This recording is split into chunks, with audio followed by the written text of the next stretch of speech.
You know, if it was just the excellent gameplay this game gets right and nothing else, I would probably still rate it very highly. But my god, the soundtrack for this game is phenomenal.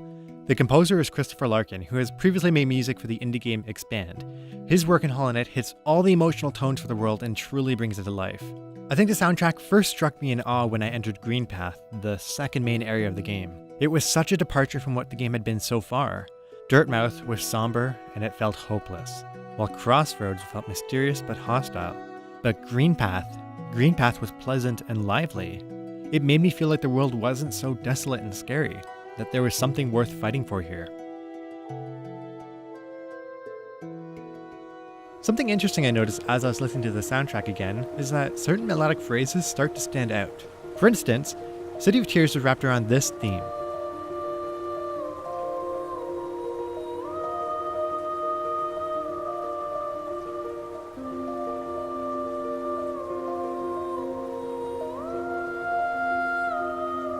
Which appears later in the Soul Sanctum, located within City of Tears.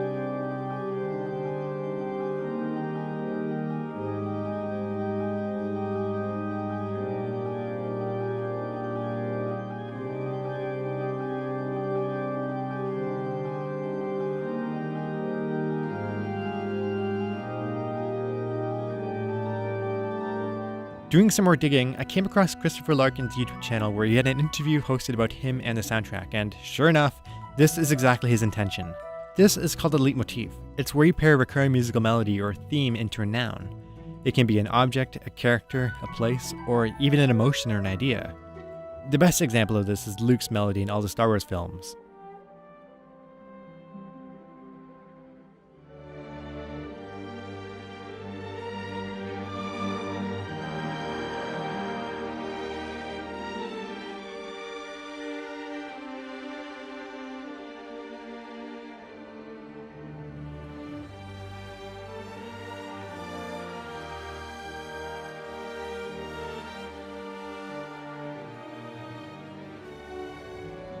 According to Christopher Larkin, he structured the soundtrack around the piano and viola as the main instruments, using leitmotifs through both melody and the instrument use to connect all the tracks together into a complex weave. Like I said before, your exploration of City of Tears is backtracked with this somber theme. And then later on you find Soul Sanctum, which is wrapped around the same phrase.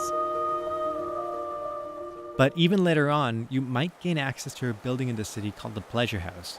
And in here, you'll find a restless spirit, the songstress Marissa.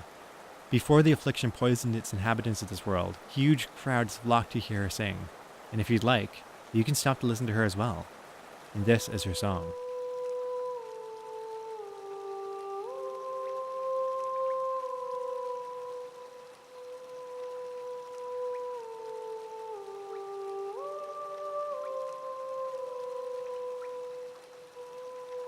It's the same phrase that we've been hearing all throughout City of Tears. Now at first you might think, well, she's just singing the theme of the area. Nice detail. But listen back to City of Tears.